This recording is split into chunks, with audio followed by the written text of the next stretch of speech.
Seth had a scooter accident this morning. Put your hands down now.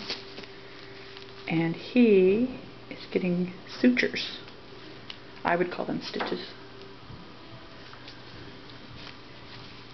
So far, let's see, we got 1, 2, 3, 4.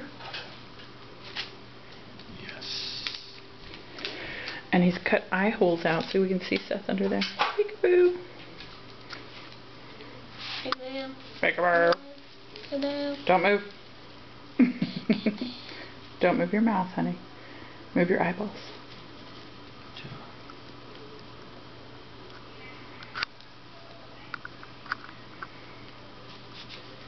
Was it the road you fell on? Mm-hmm. Wasn't just straight dirt? Dirt wouldn't hurt my chin. No. Probably not.